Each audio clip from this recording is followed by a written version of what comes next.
when a 14-year-old girl walked into a biker garage asking to paint motorcycles for tips. The crew laughed.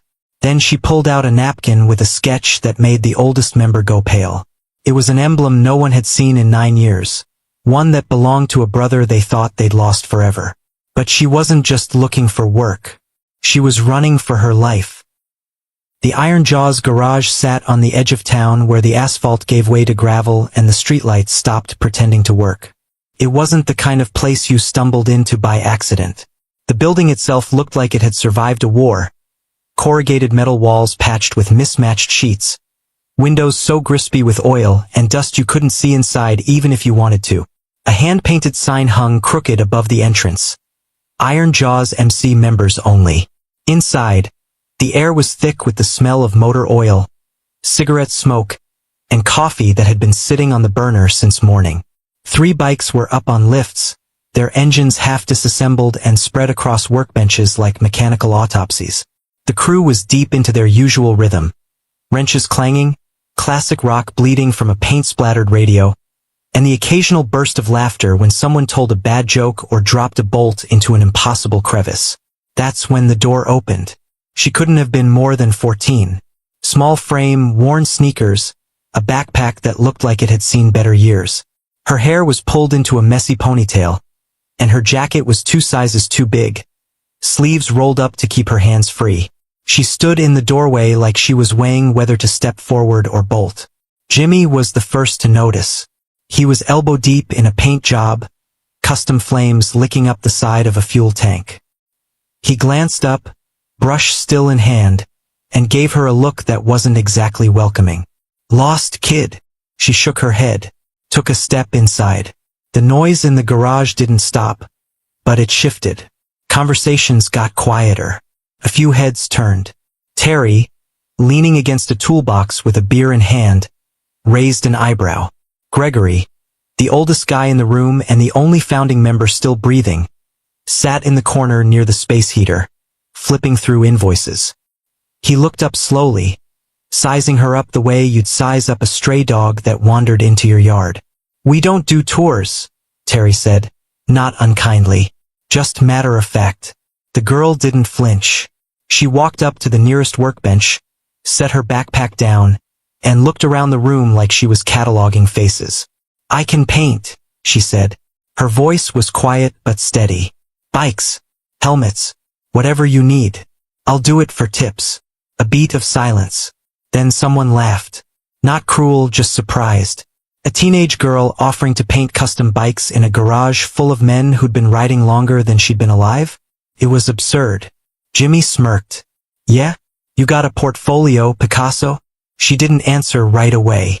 Instead, she reached into her jacket pocket and pulled out a folded napkin. It was wrinkled, stained with what might have been coffee or grease, but she handled it like it was fragile. She unfolded it carefully and slid it across the workbench. Jimmy leaned in. His smirk faded. The napkin had a drawing on it. Ink probably from a cheap pen, but the detail was sharp. It showed a custom emblem. A jagged jawbone wrapped around a coiled serpent, flames curling up from the base. Inside the design were initials, LH, and beneath that a date. Gregory stood up so fast his chair scraped against the concrete. He crossed the garage in 3 strides, grabbed the napkin, and stared at it like he'd seen a ghost. His hands were shaking. "Where did you get this?" His voice was rough, barely controlled. The girl looked at him without blinking. "My brother drew it." "Your brother?" "Luther Holloway." The garage went dead silent. No music, no tools, just the hum of the space heater and the distant sound of traffic outside. Terry set his beer down. Jimmy stepped back from the workbench. A younger guy named Jeff, who'd only been patched in a year ago, looked around confused. He didn't know the name, but everyone else did. Luther Holloway had been one of the original Iron Jaws. A rider who could make a bike sing, a storyteller who could hold a room, and a painter whose custom work was so distinctive that people still talked about it years after he died. He'd gone down in a crash on a rain-slicked highway, rode alone, never made it home. The club had buried him with full honors. They'd mourned him, Moved on the way you have to when you lose a brother on the road. But no one had ever mentioned a sister. Gregory's jaw tightened. Hollow never said he had family. He didn't talk about me much, she said. But he told me if I ever needed help, I should find you. He said you'd know what to do. Jimmy folded his arms. And what exactly do you need help with? She hesitated. Just long enough for Gregory to notice. I need work, she said finally. That's all. It wasn't all. Everyone in the room could tell. But no one pushed. Not yet. Jimmy studied her, then looked at Gregory. The old man was still holding the napkin like it might disintegrate if he let go. All right, Jimmy said slowly. You want to paint? Let's see what you've got. He grabbed a stripped gas tank from a shelf and set it on the bench. Tossed her a set of brushes and a few cans of paint. 1 hour. No tracing. No stencils. Show me what Hollow taught you. She didn't hesitate. She tied her hair back tighter, rolled up her sleeves and got to work. At first, the crew went back to their tasks. But one by one, they found reasons to drift closer.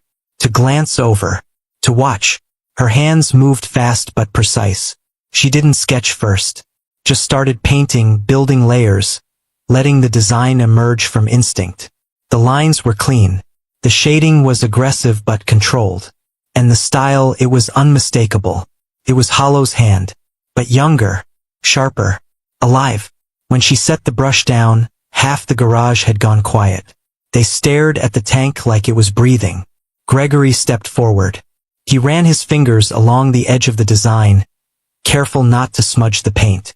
He taught you this? She nodded. Every weekend. Before he died. Gregory didn't say anything. He just looked at her. Really looked at her. And maybe saw something he hadn't let himself see before. She wasn't just some random kid. She was Hollow's little sister. And she'd come looking for the only family she had left. Sky stayed. Gregory didn't officially invite her, but he didn't tell her to leave either. After the gas tank, Jimmy handed her a helmet that needed touch-up work.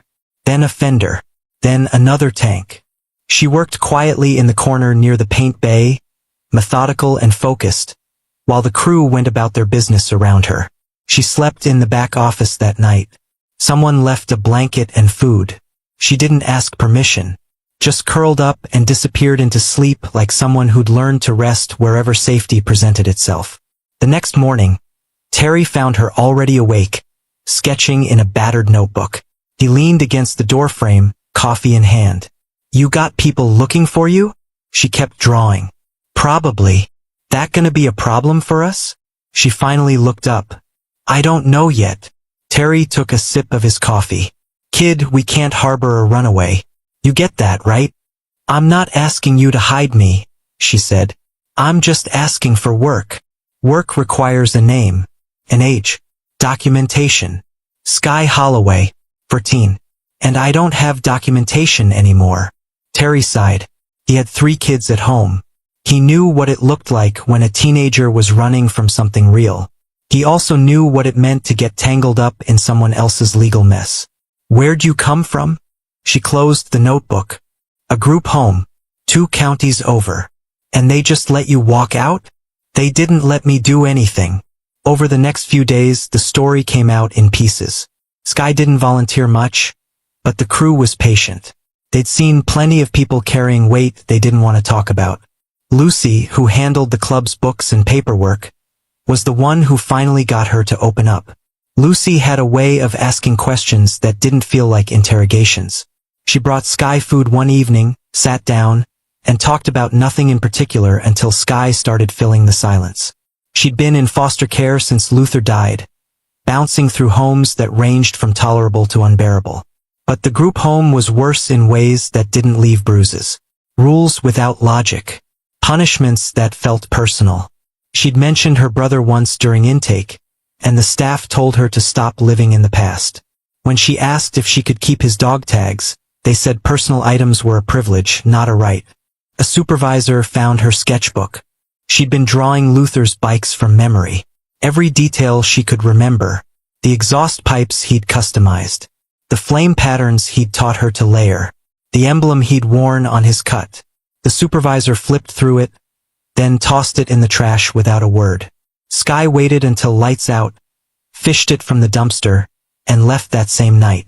She'd been on the move ever since, sleeping in bus stations and fast food bathrooms, doing odd jobs for cash, staying ahead of the system that kept trying to drag her back. Lucy listened without interrupting. When Sky finished, Lucy nodded once. "Hollow never told us about you," Lucy said gently. "Why do you think that was?" Sky shrugged. "He kept his life separate. He said the club was important, but so was I. He didn't want those things touching." "Did he ever try to get you out? Before he died?" "I don't know. Maybe. He said he was working on something. But then the accident happened, and everything just fell apart." Lucy made a mental note to dig into that later. If Luther had been trying to get custody, there'd be a paper trail. And if there was a paper trail, maybe they could use it. Sky kept painting. Word started to spread among the local writers. People who'd known Hollow back in the day came by just to see her work. A few of them watched in silence, shaking their heads. "That's Hollow," one of them said quietly, but the attention made Terry nervous. The more people who knew she was there, the harder it would be to keep her off the radar. He brought it up at the next club meeting. "We need to figure this out," he said. "She's been here too long. Someone's gonna call it in." "She's Hollow's sister," Gregory said flatly. We owe him respect," Terry countered.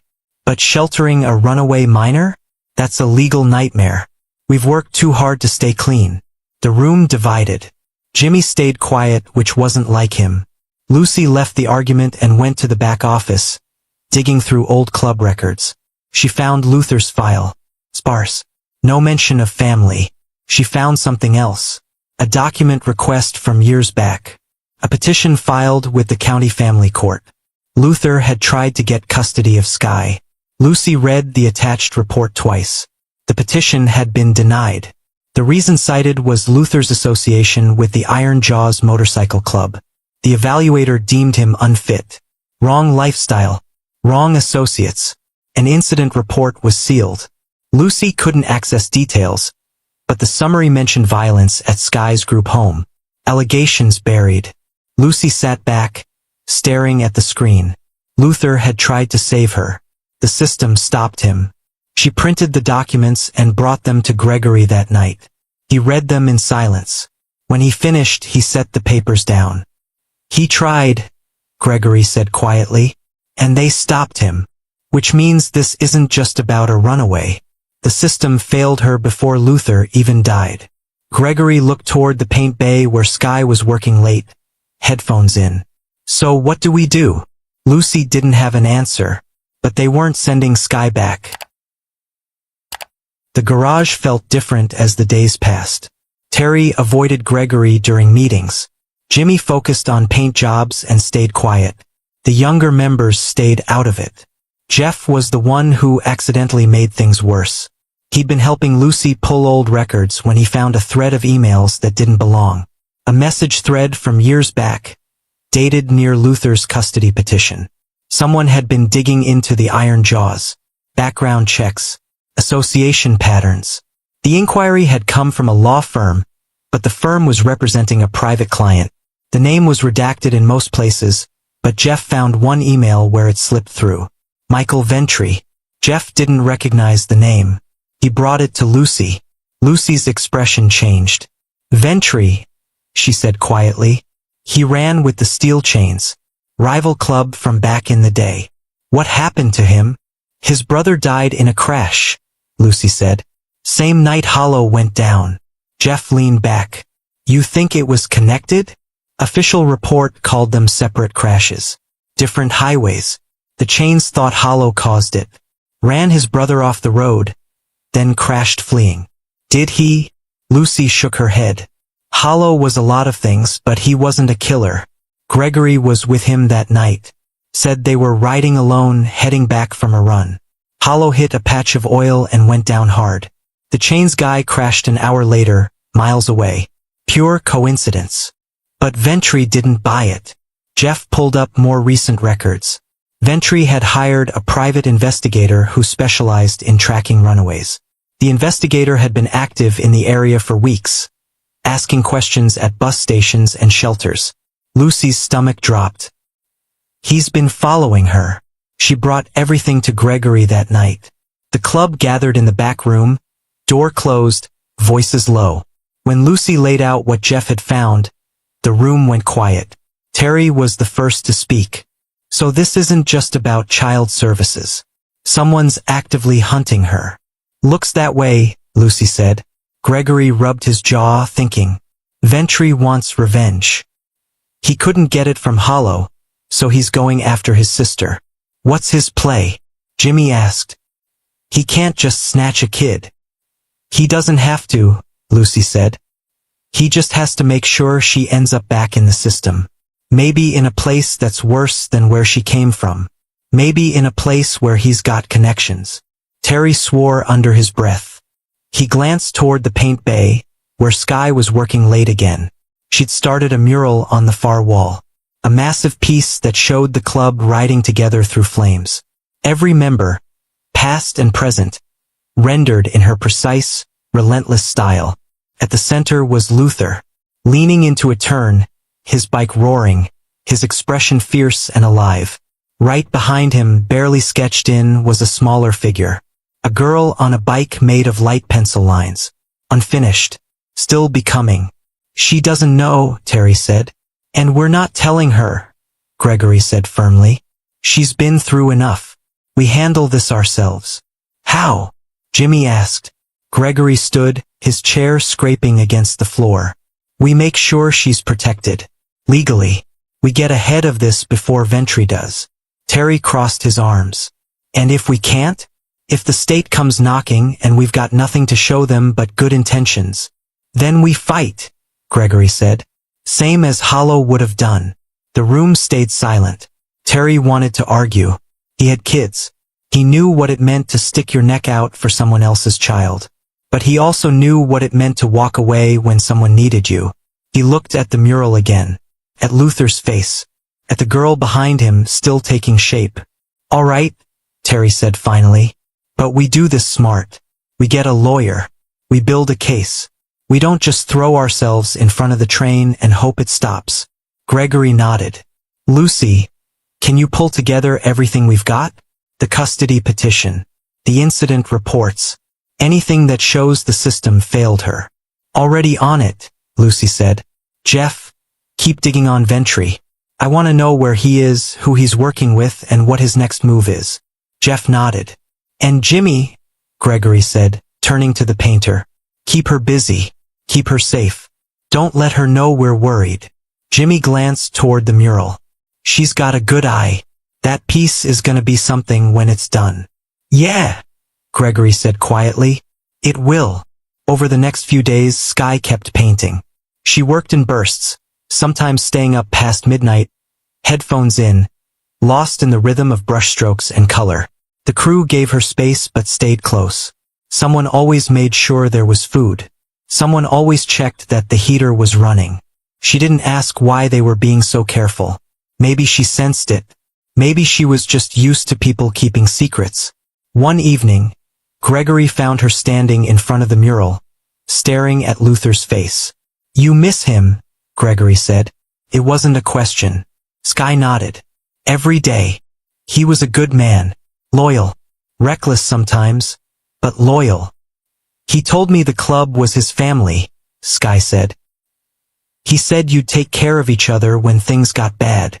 Gregory stepped closer. He was right, and that includes you. She turned to look at him, searching his face for something. Proof, maybe. Promise that wouldn't break. Why didn't he tell you about me? She asked. Gregory took a breath. I think he was trying to protect you. From this life. From the things that come with it. But I needed him, she said. And he wasn't there. I know, Gregory said. But we are. Sky looked back at the mural. The unfinished figure behind Luther. I don't know how to finish it, she admitted. Gregory studied the piece. It'll finish when you're ready. She didn't respond. Just picked up her brush and added another stroke. Then another. Gregory watched her work, then quietly walked away, leaving her alone with the work. The call came early in the morning. Jeff's phone buzzed while he was still half asleep, and the message made him sit up fast. The private investigator had filed a formal report with Child Services. They had Sky's location. Someone was coming. He called Gregory immediately. Within an hour, the entire club was at the garage. Lucy had her laptop open, files spread across the desk. Terry was pacing. Jimmy stood near the paint bay, arms crossed, watching Sky work on the mural like nothing had changed. "How much time do we have?" Gregory asked. "Maybe a day," Jeff said. "2 if we're lucky." Lucy looked up from her screen. "I've got everything compiled. The custody petition Luther filed. The incident reports from the group home. Testimonies from other kids who were placed there. It's enough to show a pattern of neglect and abuse." "Is it enough to win?" Terry asked. "I don't know," Lucy admitted. "But it's better than nothing." Gregory turned to Terry. "You said you knew a family lawyer." Terry nodded. "Yeah, Martha Clark. She's good. Handles custody cases, foster placements. I'll call her." "Do it now." While Terry stepped outside to make the call, Gregory walked over to Sky. She had her back to him, adding details to one of the bikes. "We need to talk," Gregory said quietly. She set the brush down and turned around. "They found me." "Yeah," Gregory said. "But we're not letting them take you without a fight. You don't have to do this. I can disappear again. I've done it before." "And go where?" Gregory asked. "How long do you think you can keep running?" She didn't answer. "Your brother tried to get you out," Gregory continued. "He filed paperwork. He fought the system. And they shut him down because of us. Because he wouldn't walk away from the club." Sky looked at him, her eyes sharp. "So this is about guilt. This is about family," Gregory said. "Hollow was our brother. That makes you ours too." She studied his face, looking for cracks in the conviction. She didn't find any. Terry came back inside, phone still in hand. "Martha's in. She'll meet us in a few hours. She needs to see everything we've got." Lucy started gathering documents. Jeff backed up digital files to a drive. Jimmy finally spoke up from across the room. "What do you need from me?" "Keep her calm," Gregory said. "And finish that mural. I want it done before anyone shows up here." Jimmy raised an eyebrow. "You think a painting's gonna make a difference?" "I think it shows she's got a reason to stay," Gregory said. The meeting with Martha Clark happened in a diner outside of town. She was a sharp woman in her 50s, wearing a blazer that had seen better days and carrying a briefcase that looked older than Sky. She ordered coffee, listened to the whole story without interrupting, and then flipped through the documents Lucy had brought. When she finished, she set the folder down and looked directly at Sky. "Do you want to stay with them?" Sky hesitated. "I don't want to go back to the group home. That's not what I asked." Sky glanced at Gregory, then back at Martha. "Yeah, I want to stay." Martha nodded. "Then we file an emergency petition. We show systemic failure, Luther's blocked custody, and proof the club can provide stability." "Will it work?" Terry asked. "Depends on the judge," Martha said. "But we've got a decent shot, especially if we can show that Sky's been thriving here." "She has," Gregory said. Martha looked at him. "You understand what you're signing up for? Background checks, inspections. The state will scrutinize everything. We've got nothing to hide."